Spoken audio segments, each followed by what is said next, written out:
9 a.m. and meeting is called to order. I'll ask Secretary Higdon to do the roll call. Morning. Chair Bell. Present. Regent Ball. Present. Regent Reed. Present. Regent Ernst. Present. Secretary Higdon, present. Regent Henson. Present. I'm sorry, I said present, honey, but I was looking down. Vice Chair Johnson. Here. Regent Mayor. Present. Regent McKinney. Present. Regent Nichols. Regent Porter. Present. Mr. Chair, we have a quorum. Thank you very much. I will announce that Regent Nichols flew into town yesterday to be at the meeting and had an emergency come up, and he is soon getting on a plane flying back to Philadelphia. And that is the reason he's not with us. Want to recognize in the audience somewhere we have a new student regent, I think observing, Will Harris. Where'd you go, Will? Right here. There he is. Will, nice to have you come aboard soon. All right. Next item of business is approval of our minutes from the March 1st quarterly meeting. So moved. Second. A motion and a second to approve our minutes. Any discussion, comments? Not all those in favor say aye. Aye. Opposed, like sign. Motion minutes are passed. The committees of the board met on April 12th to discuss each item on their respective agendas and recommended submitting the agenda items to the full board for consent action, with the exception of items AA4 and EX3. These items should be removed from the consent agenda for discussion and separate vote. In addition, we have a new finance and budget informational item on the agenda for discussion today. With that, I'll turn the meeting over to Chair McKinney of the Academic Affairs Committee. Items AA-1 through AA-3 were presented and discussed at the April 12th committee meeting. Is there any further discussion on these items, or would anybody like to remove any item from the consent agenda? I would like to move AA3 from the consent agenda. Second. Okay, any others? If that is the only one, then well, I'll call for a vote on AA-1 through AA-2. Probably have to ask for a motion. Motion. Do I have a motion to approve consent agenda items AA-1 and AA-2? So moved. Do I have a second? Second. There you go. Okay, all in favor of approving AA-1 and AA-2, say aye. Aye. All opposed, say no. All right, motion passes. All right, on to AA, discussion of AA-3. Jason, Chair, I move that we approve the comprehensive academic program evaluation recommendation with the following three exceptions.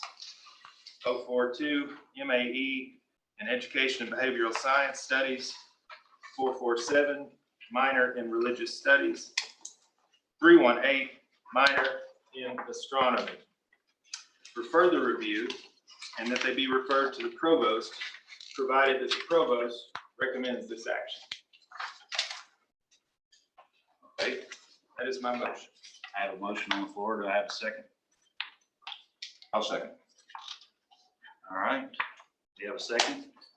Anybody like to discuss the motion?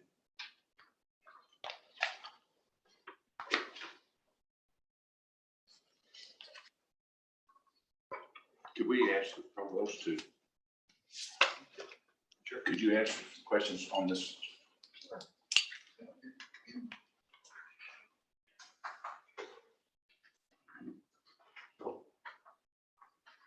Your motion. Provost Stevens, would you recommend this action? Yes. Do you want me to elaborate? Please. So probably 2 weeks ago, I met with the committee, the CAPE committee. This is the faculty committee that did the reviews of all the programs. The committee always understood that there would be 4 levels of review, and they never wanted to be the final arbiter of these programs. The 3 that are on the table are the programs that, for a variety of reasons, including broader implications that the committee might not have known about, split votes. They didn't want to have the final say in those. They didn't want to have the final say in any of them, actually. They always understood that it would go to provost. So those are the 3 that have been identified that had been appealed that could, okay, I would like to take another look. I just don't want to make a mistake that we can't go back on because of something that the committee didn't understand and that there was no final level. So the committee's okay with that? I have no. Absolutely. I have a similar motion, which is slightly broader, which I already sent to you all, which is also based on the fact that the CAPE committee process was always intended for the provost to take a final look. My motion was formulated broader because I did not want to render any judgment in terms of which things ought to be reviewed and which ought to be not. And so my motion was limited to those programs which were appealed under the CAPE process. Some of these votes on the committee and the CAPE process were very narrow. And my motion would have said that the provost should have the opportunity to review all programs that were appealed and denied. Those were 12. The reason I did not want to get into the specifics in terms of pointing out which programs they are is because I think that we as a group do not know that we make such a judgment. So I'm in favor of this motion, but I still want to make my motion following this one.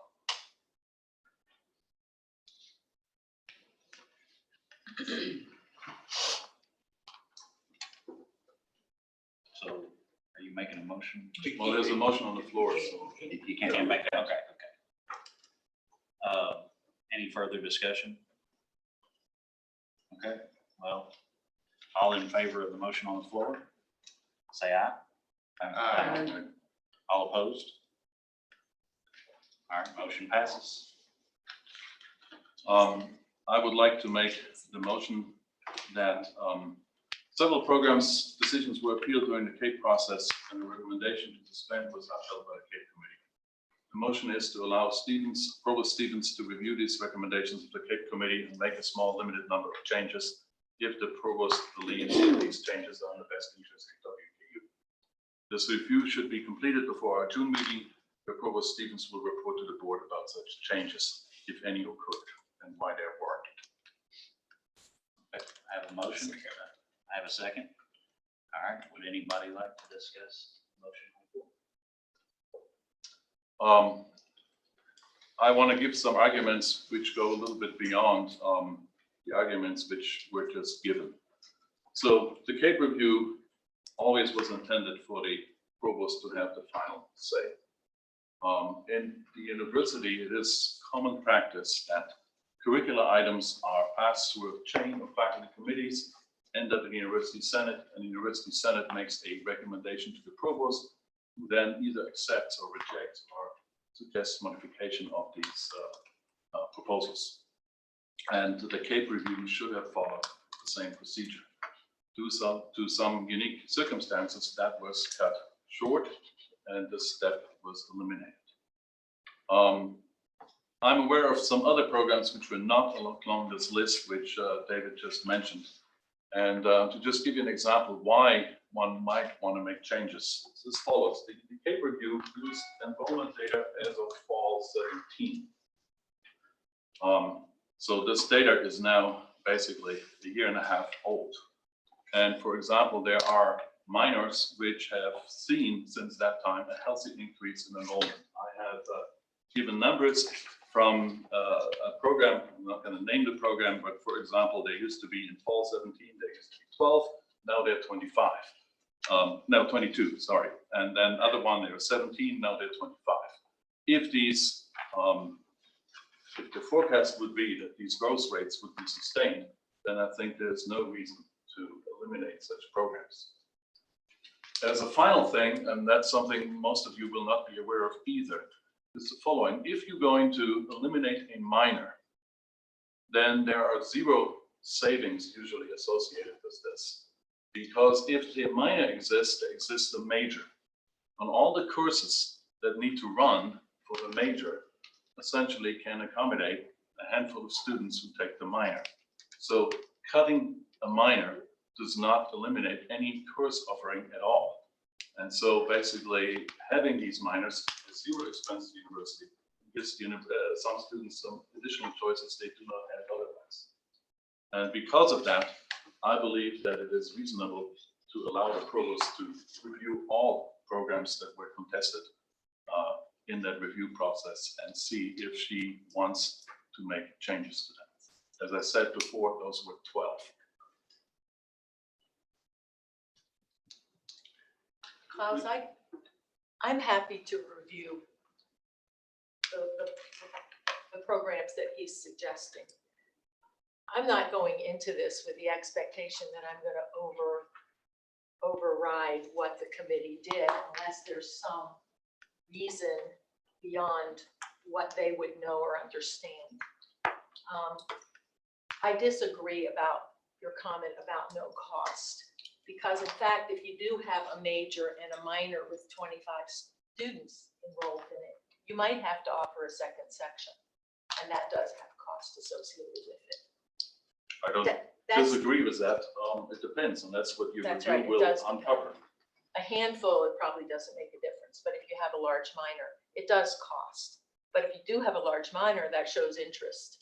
And I think if we're actually at the point where we're talking about suspending a minor with 25 students in it, we really ought to look at transforming that to make it more relevant. There's something going on there that where this discussion started and ended that needs another look. And I think it's reasonable to take that look so that we don't make a mistake. I have a question, and I'll throw this out there. We talk about the data that was used. There has been growth beyond the dates of the data. But we didn't talk about decline beyond the dates of the data. And in the same consideration that Klaus is giving to the growth in certain areas, we're not considering the decline in others. So when you open that box and you don't pick a date, you're opening yourself, would you say, consideration that could go well beyond the scope of just those 12? Because if we're talking about a data review now instead of a comprehensive consideration, wouldn't that cut both ways?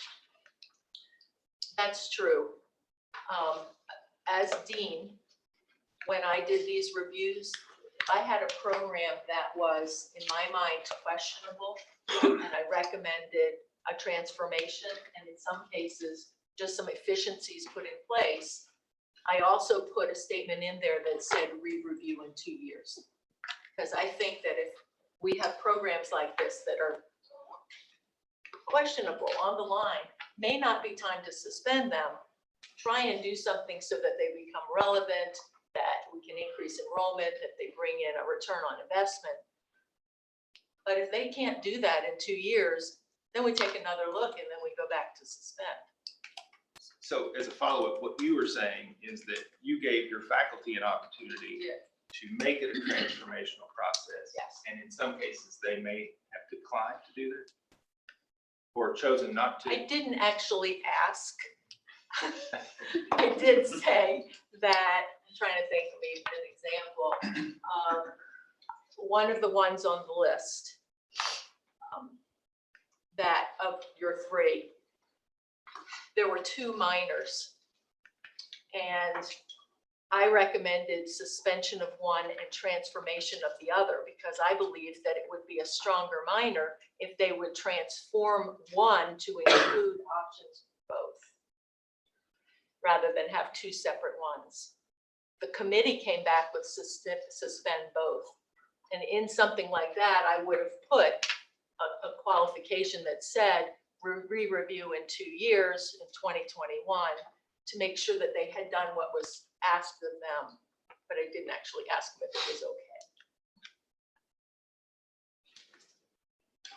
Regent McKinney, one of the things that I think that is important to remember about this process, and people forget this sometimes, the CAPE process is not a one and done opportunity. What we're trying to create as an institution is a culture of innovation where every year we evaluate everything that we're doing and see where there are opportunities for growth, for suspension, for transformation. And I've had several folks come up to me and say, I hope we never do this again. That's the absolute wrong sentiment. I hope we do this every year because it means we're being self-critical. It means we're taking a look at what we're doing and finding opportunities to innovate. And it's also looking at things and saying, what are we going to stop doing? And in the spirit of that, the provost leads the academic side of the house. And what I hope we're able to do is, even if they're, no matter what the outcome of this motion is, we're going to look at all of our degree programs every year, maybe not this level of detail, but it's a lot like a thermostat. Where are the places we have high performing programs and how do we create others that emulate that? Where do we have low performing programs? And how do you intervene and change that low performance or suspend them and move in a different direction? So that's the conversation we're looking for. This is not really about a single process. It's about a change in culture and creating a culture of innovation and self-reflection. So I just wanted to add that as we're having this conversation. Thank you. And in addition, that meeting that we had with the CAPE committee, they recognized and confirmed that we should be doing this every few years to look at where these programs stand and that it's a continuation of a process. So bottom line, the motion that we approved is not the end all be all.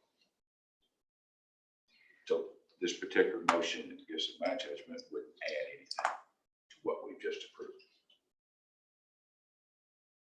Because we're going to do it anyway. We're going to do it anyway. What it does is it allows an opportunity to look at some additional programs that have been recommended for suspension rather than transformation. Just to take a there were 12 programs that had been defended, and should they want to have another look, I'm happy to have another look, but that doesn't mean I'm going to just roll over and change it. But you don't need a motion to do that, do you? I think I do, because at this point, if you recommend full suspension or accepting of this report, then administratively, these will be suspended, and the opportunity to go back and look at those programs then does not exist anymore.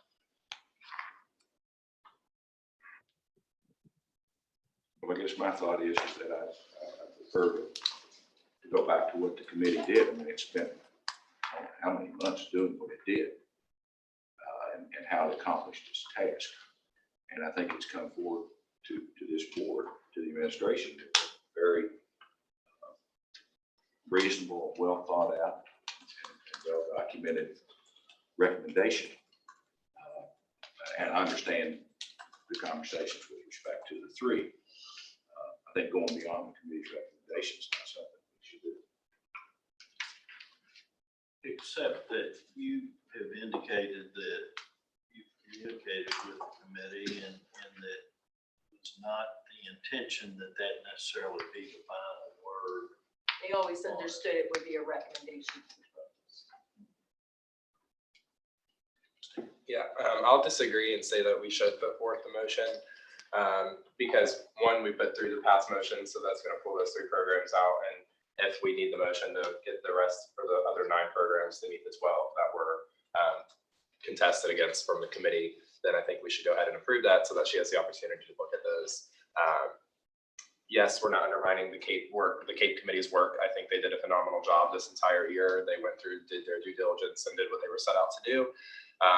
But unfortunately, the process did not play out as it was originally set out to be. And I would like the provost to be the last line for those contested programs. Madam Provost, you've been very busy recently. And so one of the questions I have, if these other 9 are added on, does that overburden you? Is that, I don't actually think that all 9 will ask for a re-review. It's part of the job. I can handle it, really, it's okay.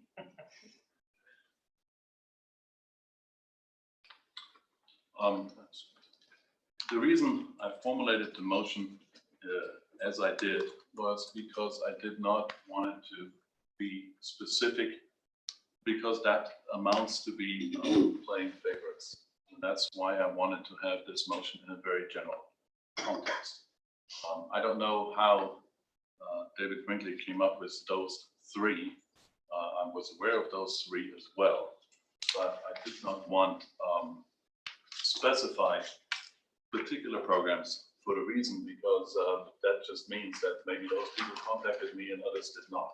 And that's why I formulated the motion on general criteria, which essentially does not take sides in terms of what the committee did or what the committee does not do.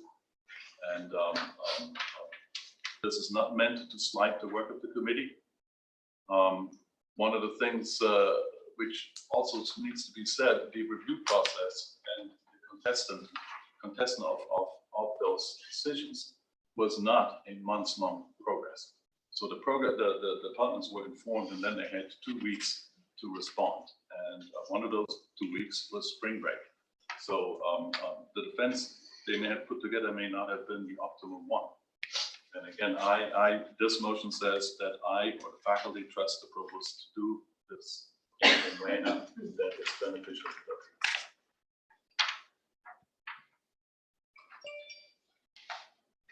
Okay, any further discussion? All right, then I'll call for a vote. All in favor of the motion, signify by saying aye. Aye. All opposed, signify by saying aye. Can we do hands, just so I can make sure? All in favor, please raise your hand. Are we allowed to vote now when it's not a committee? Yes. Yes, Yeah, okay. yeah. I want to make sure, I'm sorry, because I used to vote when It's I like was. a regular vote. Yes, sir, but I just wanted to make sure that I was doing. Okay, all in favor, please raise your hand. All right, all opposed, please raise your hand. Looks like the motion fails. Okay, there's one other additional item on our agenda today, AA-4, approval of the fiscal year 2019-2020 faculty promotion and tenure. Would you like to say anything first? After a thoughtful review of the faculty portfolios received by the Office of Academic Affairs, we present here the promotion and tenure recommendations for your approval effective July 1st. Do you have any discussion on the motion? Or do I have a motion? I'm sorry. So moved. Second. All right, Dr. Baldwin. All right, anybody like to discuss? Okay, hearing no discussion, I'll call for a vote. All in favor of the motion, signify by saying aye. Aye. All opposed, say aye. All right, motion carries.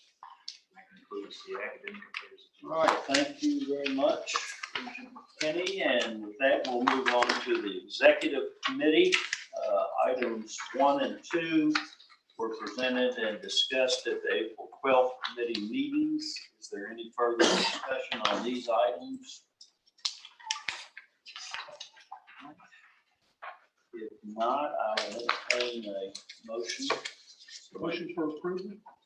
Second from Regent Hickman, second Regent Kenny. Any discussion? If not, all those in favor of approval of items 1 and 2, say aye. Aye. Opposed, like sign. Motion passes. The next item on the executive committee agenda concerns our 6-year capital plan. And we have someone here to talk about that.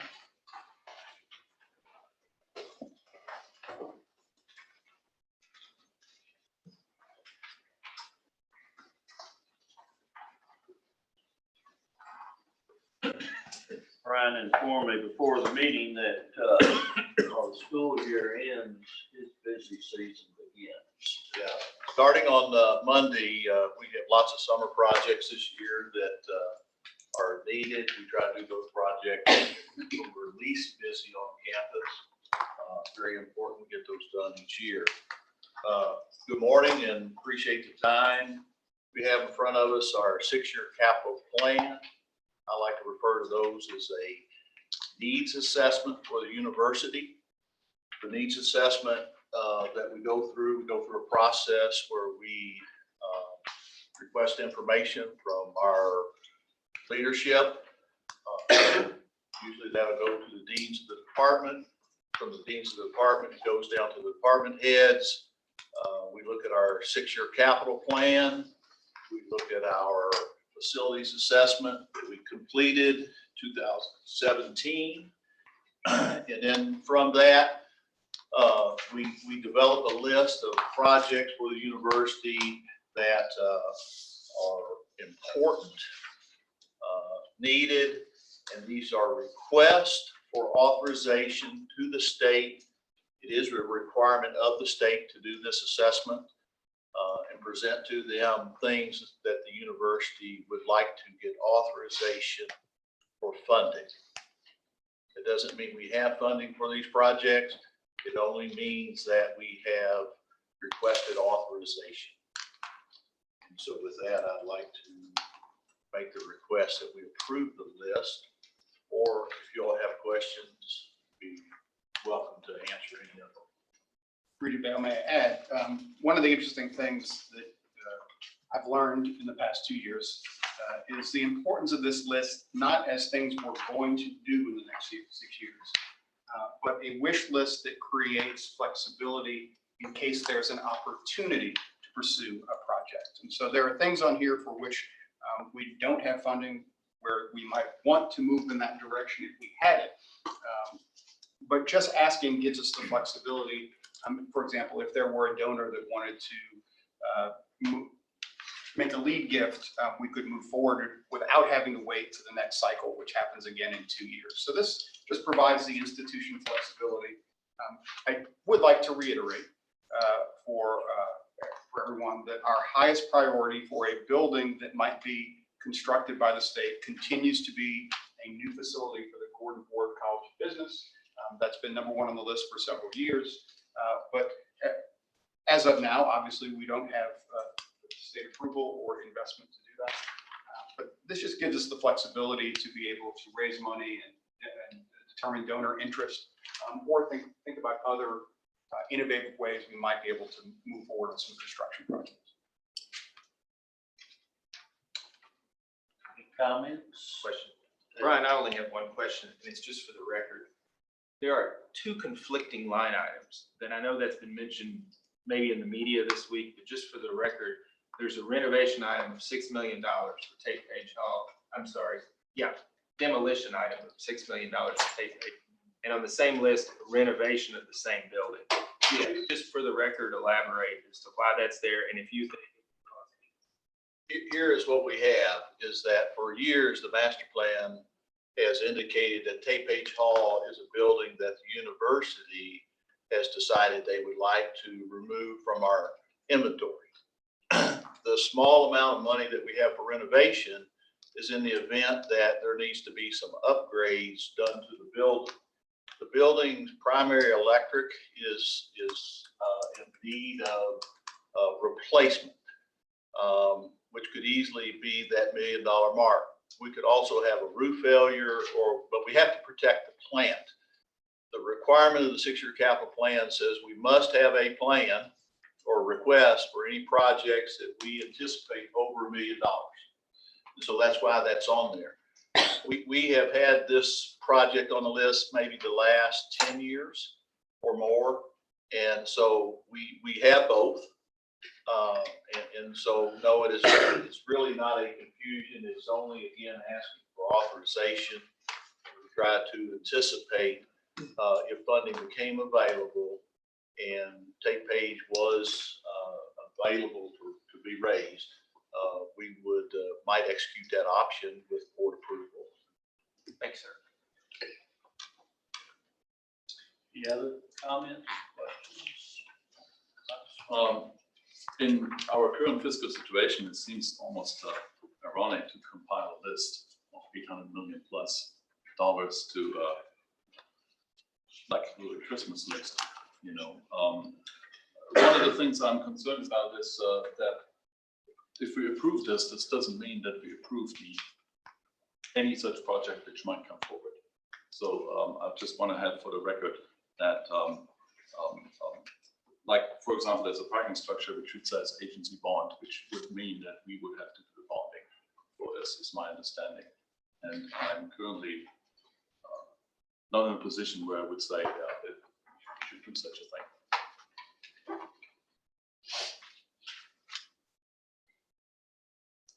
Is that a question? I'm sorry. No, that's just a comment that essentially this doesn't mean that we automatically approve any such thing which might come forward. No. This approval is really a requirement of the law. And it is again, a needs assessment, wish list, but it really is just letting the state of Kentucky know that these protection and plant projects, et cetera, exist, and we have interest. It only authorization we're really getting here from the state of Kentucky would be the approval from the state to act on one of these projects later on. Klaus, you're exactly right. It doesn't say that we would have to seek authorization for agency bond projects, et cetera, in the future. As you mentioned, you never know when a roof is going to leak or other problems come up. What is our situation with contingency fund for things like that?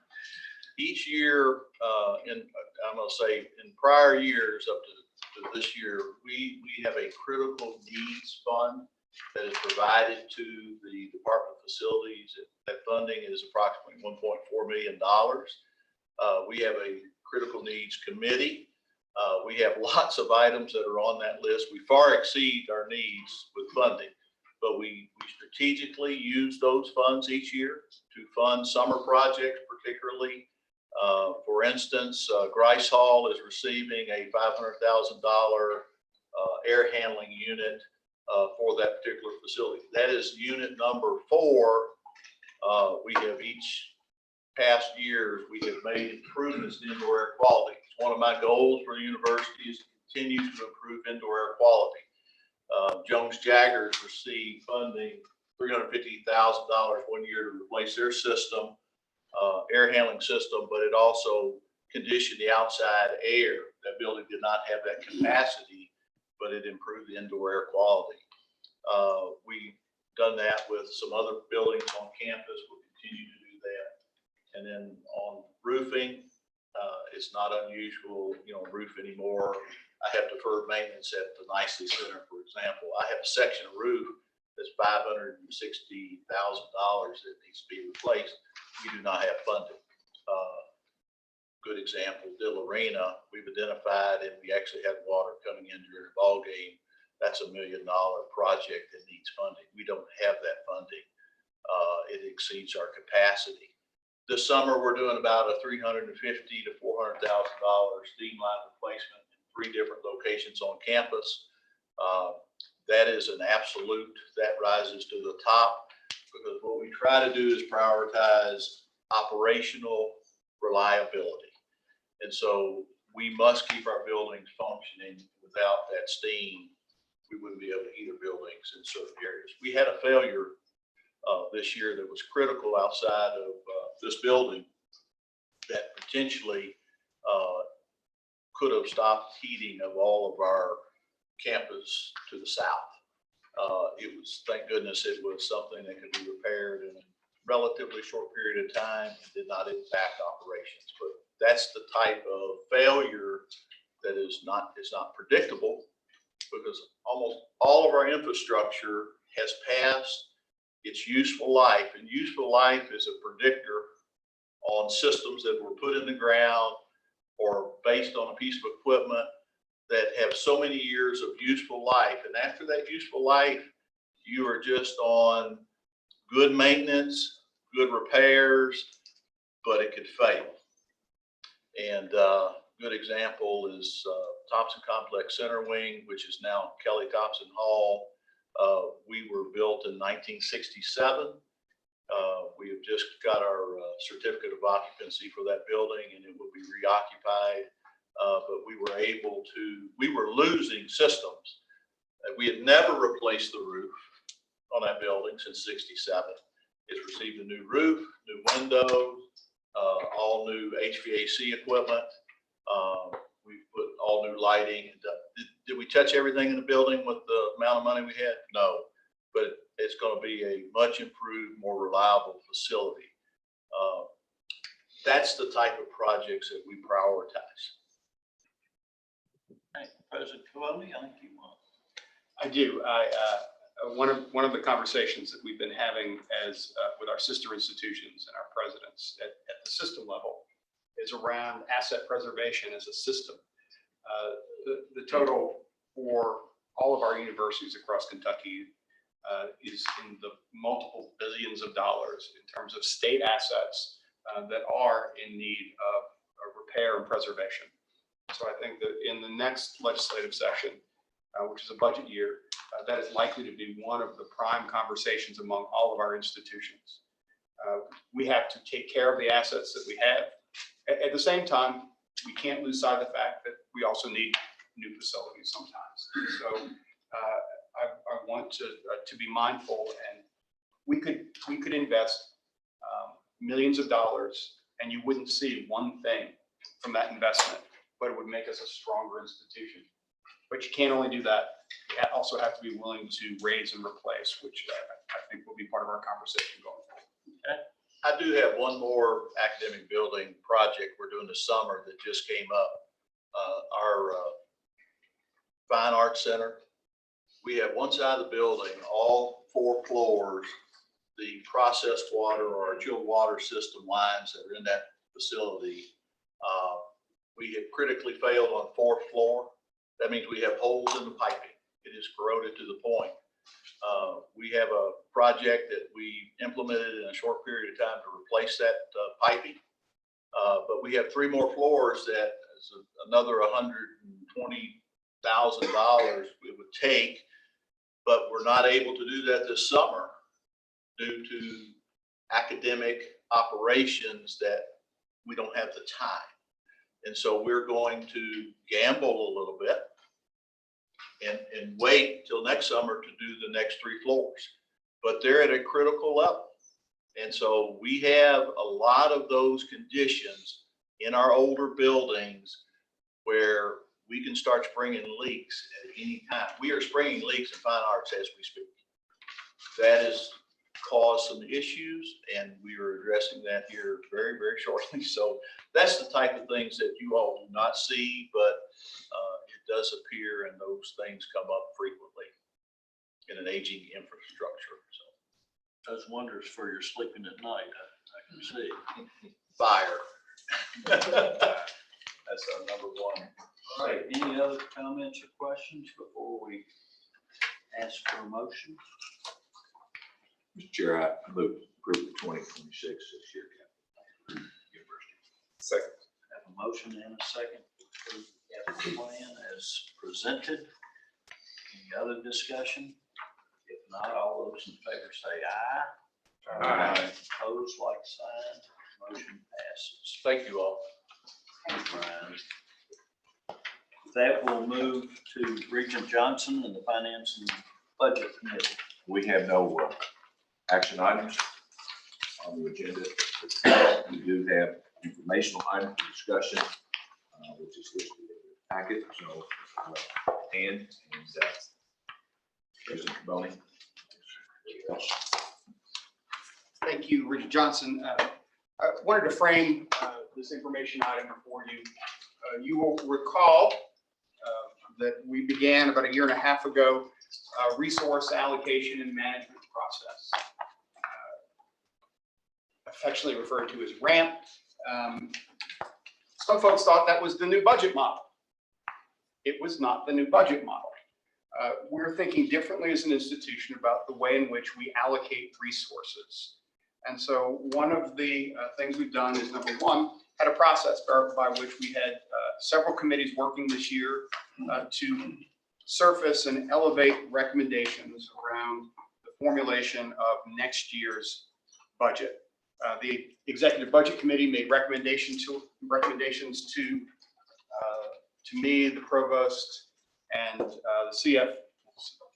What's your title, Ann? I never remember. It's the Executive Vice President, super duper Vice President Ann Mead, who's in her second to last board meeting. Charge the money.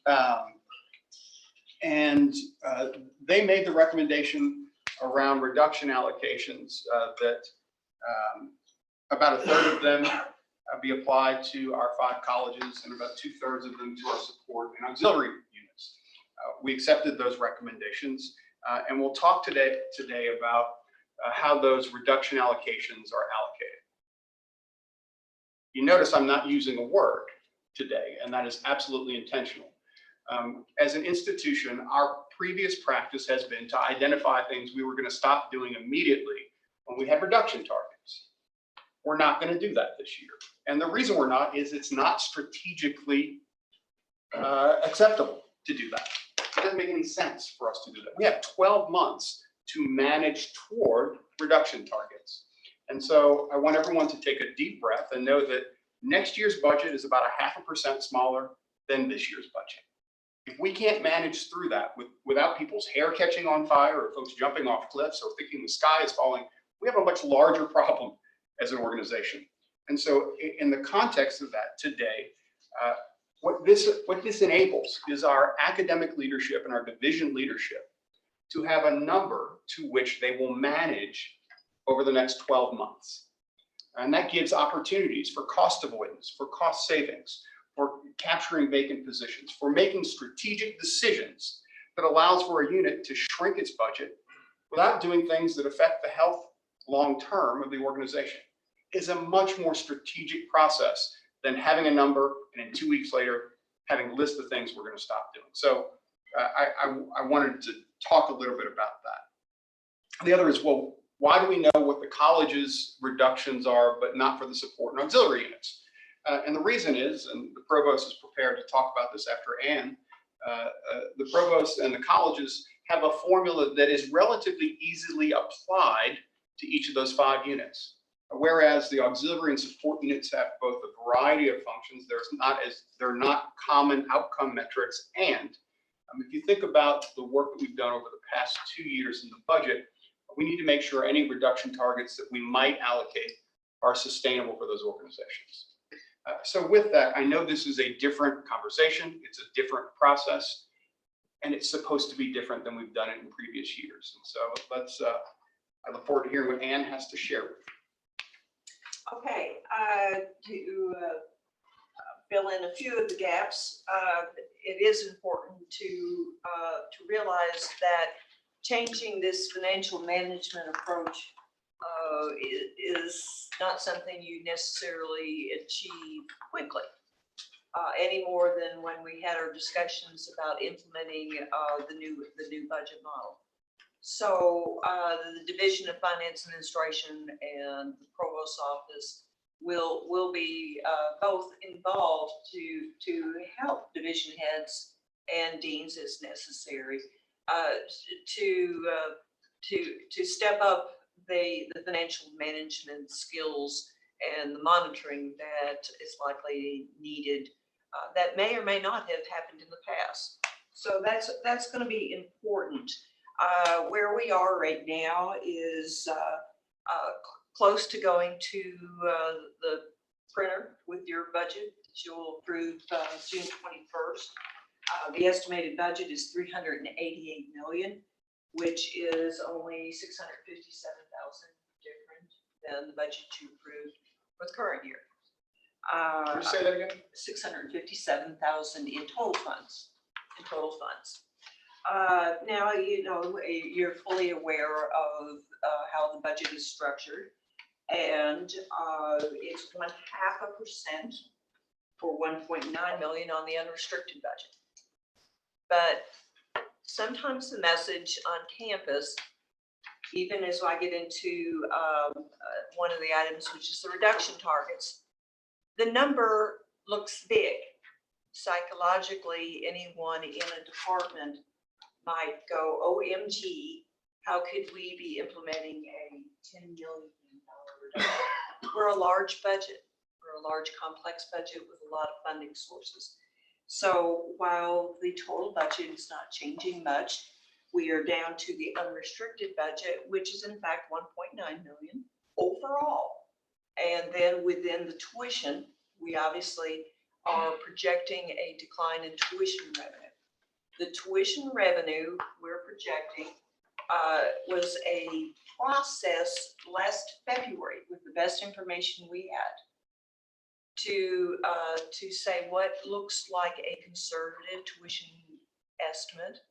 And that was used by the Executive Budget Committee and by leadership to advance the budget. One of the things I'd like to add here is that we're only 3/4 of the way through our recruitment for the fall of 2019. We have more work to do to ensure that the individuals who we've applied, been admitted, enrolled, the individuals who've been accepted and enrolled don't melt over the summer, and that we continue to focus our efforts on retention, making sure more of our freshmen become sophomores and more of our sophomores and juniors become juniors and seniors next fall.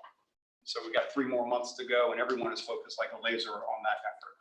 And that's one reason I mentioned that the budget was built on the estimate we had in February. It takes quite some time to work through recommendation processes and to build a budget. So we believe that we have a conservative estimate. And as the president describes, all hands on deck to approve the yield and have students that haven't registered come back. So the budget is a fiscal plan, and that's what we'll present to you. As you have seen in the past, there's a key component which we always identify as fixed costs. So this budget will include an alignment of an estimated value for the 2% tuition rate increase, and be able to tell students that that's approximately 2.2 million, and a specific list of items that are funded with that allocation. Those are items that I believe most of this board is familiar with: faculty promotions, the increase in the employer health insurance, and contractual obligations. It is unfortunate that we do not have a capacity to recommend a salary increase effective July 1. But I'll also point out the Executive Budget Committee did not advance a recommendation, recognizing that we had some other fiscal challenges that would not make that feasible this time. Please don't consider that as undervaluing employees and our commitment to compensation. That is an important variable in our strategic plan. But the governance structure that we have in place, including faculty and staff representatives, concluded that after being able to fully fund a 4% salary increase effective last January, that we do not have the capacity to do that again. So another important part of what you see in your agenda item that the president referenced, reduction targets. It does align with the Executive Budget Committee in terms of what would be the college targets versus the support and auxiliary units. And as President described, and Provost Stevens can be specific in a minute, there aren't metrics that are, and as President described it, uniformly applied towards finance administration, public affairs, philanthropy. We have strategic priorities, we have different needs, we have different budgets as far as how much is personnel versus operating, how much is your contractual obligations versus your discretionary spending. So we were not prepared to move forward today with reduction targets for these other areas. But we did think it was important at the end of the academic year that the provosts and the deans were prepared to communicate with the faculty and department heads that before they left campus, some of them, we obviously have a lot that do stay, but that we communicated these targets for them. And not appear that we made these decisions in the summer when they're gone. So the provost was prepared to release that information. We aren't prepared today. I got a question yesterday. Well, do you really know what your target's going to be for your own division? And the answer is no. We have not finalized recommendations. The president and I are exploring variables. We have to make sure that these reduction targets are achievable and we maintain critical services to the campus. And that's what we're going to do now. We're going to, obviously, if you're a division head, you'd like to know what the expectation is. But again, we're not approaching this as we had in the past, where it was a normal process for me to go to a division head and say, 7 to 10 days, tell me how you're going to reduce your budget. So now there's the flexibility of building that, and it may be they may develop a plan for the year and be able to modify it. But not, one of the key variables is you don't know when you're going to have staff turnover, but you can make a critical decision about how long do you keep that position vacant and reevaluate whether that position is needed. You'll make decisions on whether normally if you replace computers annually, perhaps you're going to look at a different replacement schedule.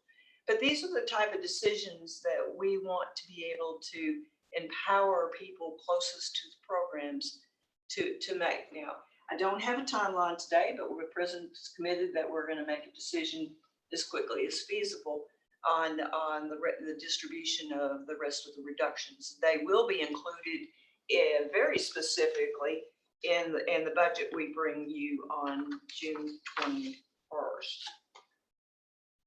Provost Stevens, perhaps you'd like to know just a little bit more about how the college amounts were determined.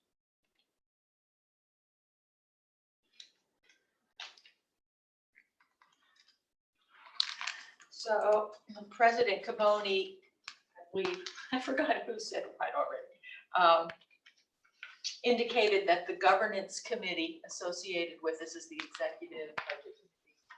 One of the budget committees associated with the RAMP model made a recommendation of about 34% for the reduction target for the primary units, and the primary units mean the colleges.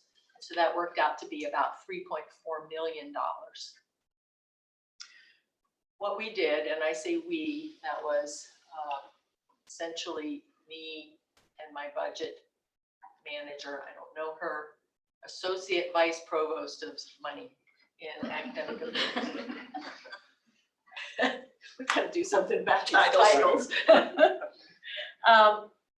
We used essentially the Kentucky performance funding model, and we aligned the metrics for our model for the redistribution with the decline in the metrics associated with that model. Does that make sense? So things like student credit hour production, credentials, underrepresented minority and low income credentials, progression, those are all part of that Kentucky performance funding model. So we have 3 years worth of data, and we looked at each college and how they performed in each of those metrics across those 3 years. If there was a decline, we represented that in our model. We used that for half of the money that we had to reallocate. The other half, we used essentially a proportional amount of the total primary unit budget. So we have a combination here of a strategic way of dividing out that redistribution, the reallocation, and a non-strategic way, the old way of just sort of across the board by the proportional amount of money that they had. The reason we did that was because if we just used the pure model, it was the skew was huge between the largest college reallocation and the smallest. And that didn't seem right. We're in this crawl, walk, run mode where we're easing into the new budget model. And so in an effort to smooth out that big skew, We ended up using the proportional amount of the budgets. And then that we resulted in the numbers that you've seen. I like this question, but make sure I understand it, because sometimes in these discussions, get to the simplistic portion of it. The executive budget committee makes the recommendation of the allocations between the two, which you ended up with 34% of that Yes. $10 million. Then you go into a process. Are you the only one, or are there other people participating in the process as you figure out the reallocation of that? Because I know you divided it among the colleges. Right. Am I correct? Yes, I did. I have discussed this with the deans. They're all aware of the model that we used for this redistribution. They also lived, some of them lived through the day where we just had across the board cuts, which was totally not strategic, and everybody hated that. So having that discussion with the deans was important. They know that we're open to other ideas for how to distribute this, but this is where we landed this time. So fair to say it was a collaborative effort. It was presented. Yeah, we okay. Even presented though the it, decision may but- rest with you, it's a collaborative effort to a certain degree. Yes. May I add one thing that we've left out so far in the conversation? One of the outgrowths of the resource allocation management process is the creation of a strategic investment fund, which is crucially important to what comes next for WKU. We've set aside $2.5 million in the next fiscal year for us to invest in the programs that have been identified for growth and transformation, to help support innovative ideas, and really to move the institution forward. Some portion of this is with one-time carry forward dollars, but it's still dollars that have been set aside for the provost, the president, and the new EVP to think about what are the things that we must invest in as an institution, and how do we use that to continue our growth and our transformation. And so that is actually very, very exciting. And I'll give you an example of how this works in a way that's different than it used to. The Executive Budget Committee had suggested a set of potentially new faculty positions that might be hired. The recommendation from EBC was that would go to base budget, but we're thinking a little bit differently about that now, and the provost has that list and is making some decisions about it. For example, if we had a program that needed additional resources, additional faculty to be able to grow the number of students enrolled, we're going to approve the hiring of that faculty member. Right? We'll do a search, but we're going to have seed money to do it. So, dear Dean, we're going to fund this for 2 years from the Strategic Investment Fund for you to hire, recruit, and have a faculty member, with the understanding that after 2 years, because of the enrollment growth that you create because of this position, revenue should be growing, and that will now move to the college's budget off of the Strategic Investment Fund. So again, a way for us to invest, to have seed money, and then to reinvest in new things. It's very, very much connected to the strategic plan and continuing innovation. How are decisions about how those funds are spent or invested made? So there are 2 committees in the process that get requests. Those then go up to the Executive Budget Committee, who will then pass those on to President, the Provost, and the EVP. I would anticipate we would start the year with a specific list, but also pool of funds that give you ability to respond as opportunities arise. So when we come back in June, we'll have some very specific examples of investments consistent with the strategic plan and consistent with initiatives that will enable enrollment growth and very important investments for the institution. So it is not going to be 100% an academic pool, but I think that it will be predominantly an academic pool. So there could be some other items on that list that we think are important. But again, that no entity that receives an allocation should consider this as ongoing in perpetuity. So I used the term perhaps an agenda item that I consider it seed money. And then there should be an ability to sustain it. My intent also is to use the CAPE results. There were 15 programs recommended for enhance or grow.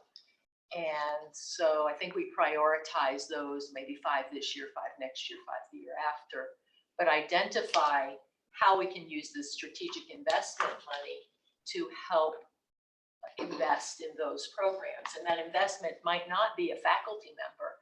It might be a program that requests modern software in order to give their students that edge so that they're competitive as they graduate. It might be investing in a graduate program and some graduate students, because that would then underwrite their ability to increase the research that they have and support faculty research as well.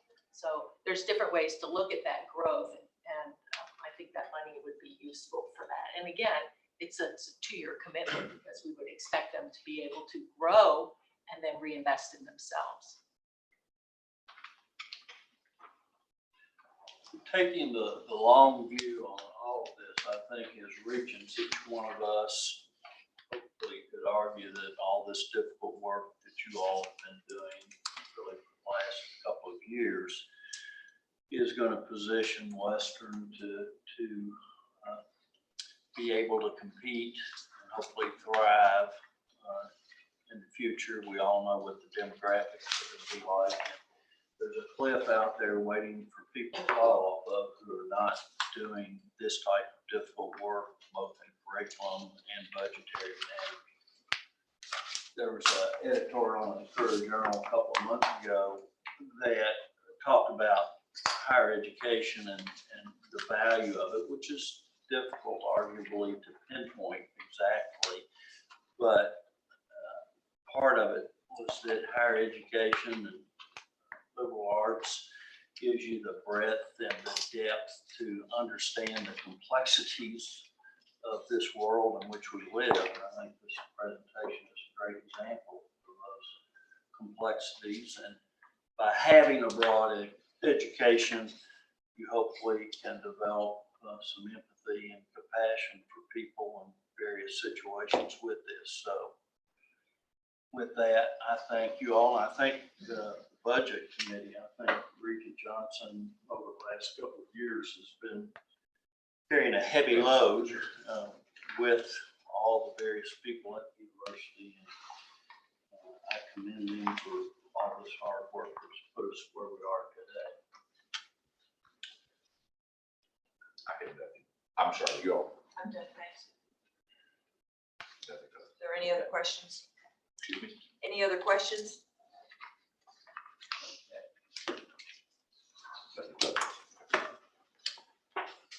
Mr. Chair, I move that the board go into a closed session as provided in KR 61-810 subpart 1 for the following discussion. Discussion of proposed or pending litigation against or on behalf of the university. Motion second. All those in favor say aye. Aye. Opposed, one sign. Okay. View of the room. Ask Deborah